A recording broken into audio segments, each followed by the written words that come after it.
কিছুদিন আগে সিআইডির একটা দক্ষ এজেন্ট ফেডিক্স, যেটা সবাই মনে করতো কিন্তু আসলেও দক্ষ না, ও মারা গেছে।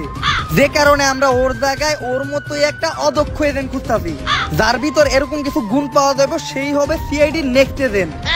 তাই সবাই সবার গুণ বলো, যার গুণ আমার মনে ধরবো তারাই আমি সিআইডিতে নিব। বলো তোমার স্পেশাল গুণ কি? স্যার আমি রোজা রাখবো, কিন্তু আপনার কাছ থেকে সেহরি ইফতার কোনোটাই করুম না। ওইটা তো আমরা কারো এমনিতেও করাই না, তুই যা। এই নেক্সট, কত স্পেশাল গুণ কি? স্যার আমার হাতের পেশি এমন শক্ত, আমি এটা দিয়ে দাহা দিয়ে পাহাড় ভাঙ্গা লাগতে পারি। দয়া, ও তো দেখা যায় তোর দরজা ভাঙ্গার চাকরি খাই দিয়েছে। এই তুই বেরো। এই নেক্সট, এমন একটা গুণের কথা কই সেইটা শুনলে আমি চাকরি দিতে বাধ্য, যেই গুণ কোন এজেন্টের ভিতরেই নাই। স্যার আমি চাকরি করবো, কিন্তু কোনো বেতন নিমু না। ও সিলেক্টেড, কি গুণ ওর ভিতরে? ওর চাকরি কনফার্ম। কিন্তু স্যার বাইরে তো আরো অনেক এজেন্ট দাঁড়ায় আছে। যত এজেন্টই দাঁড়াইয়া থাকে, ওর মতো গুণ আমি কোন এজেন্টের ভিতরেই পাবো না। কি গুণ! আজকের থেকে সিআইডি তো ও আমার প্রিয় এজেন্ট। তাহলে স্যার আমরা, তোরা কি কেউ বেতন ছাড়া কাম করবি? চল আমরা ইনভেস্টিগেশন শুরু করি। বেতন ভাই আমাকে ইমরত দেয় না। অভিজিৎ, রাস্তার মাঝখানে এটা তোমরা কি আঁকছো? স্যার এটা লাশের স্কেচ। তার রাস্তার মাঝখানে আঁকছো কে? মানুষের যাতায়াত তো সমস্যা হইতাছে, রাস্তা থেকে একটু সাইড রাখবা না? স্যার লাশ তো এনে আসলো, স্কেচ অন্য জায়গায় কেমনে আঁকমু? তাই ইনভেস্টিগেশন করে কিছু পাইলা? স্যার আমি পাইছি, যেহেতু এটা একটা ছেলের লাশ, তাই লাশের দুই ঠ্যাঙের মাঝখানে কিছু একটা নাই। অভিজিৎ, দুই ঠ্যাঙের মাঝখানে কি নাই? স্যার আড্ডি ছাড়া মাংস। আরে অভিজিৎ, তুমি এটা আঁকবা না?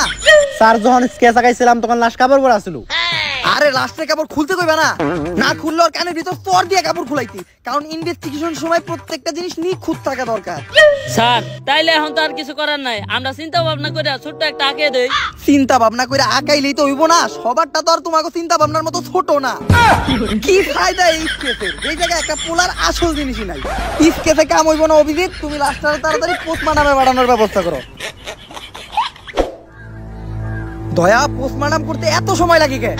স্যার অভিজিতের লগে কথা হইছে, ডাক্তার টাকা বেশি চায়, তাই পোস্টমর্টম ও নিজেই করতেছে।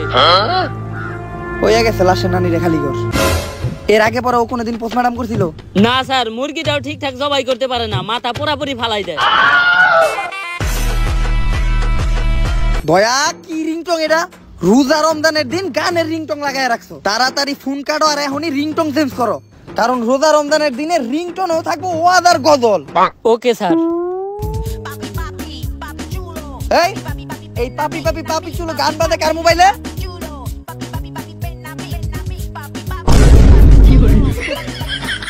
হ্যালো অভিজিৎ, হ্যাঁ পোস্টমার্টাম শেষ হইছে? আচ্ছা আমি আইতাছি তাড়াতাড়ি। এসিবি স্যার পোস্টমর্টম করে তো কিছুই পেলাম না, ওর শরীরে একটা ক্ষতও নাই। আবার পোস্টমর্টম করার লাগে যখন আমি ওর গলা কাটতেছিলাম তখন রক্ত বাড়িছে, তাও তাজা রক্ত। মনে হয়েছিল আমি কোনো লাশ না, জেতা মানুষ কাটতেছি। আর স্যার লাশের শরীর থেকে শুধুমাত্র এই গেঞ্জি পাইছি, এটা ফরেনসিক টেস্টে লেগে পাঠান দেন, কোনো ফিঙ্গারপ্রিন্ট মান নাকি? কিন্তু লাশের শরীরে তো কালা গেঞ্জি ছিল। স্যার নীল গেঞ্জি পরে তো লেবে দারুণ ঘুমাইতাছিল। তাইলে তুই পোস্টমার্টাম করছস কারে? স্যার লেবে দৌড়তে যে শুয়ে ছিল। দয়া, পেডিক, তাড়াতাড়ি তোমরা পালাও, মামলা হইলে মামলা আমি সহ্য করুন, তোমাকে গায়ে কাজও লাগতে দিব না। কিডনি, ফ্যাপসা, চোখ এডি তাড়াতাড়ি বিদেশে পাচার করার ব্যবস্থা কর।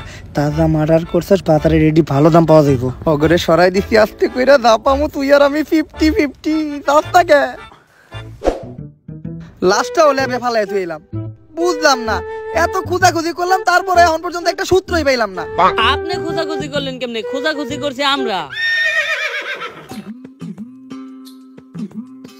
স্যার দেখেন এলাকার চেয়ারম্যানের জায়গা দিতে আছে, টানা 1 বছর ধরে এই জামা কাপড় পরে আছি, 1.5 মাস হয় হুল বাটো দেয় না।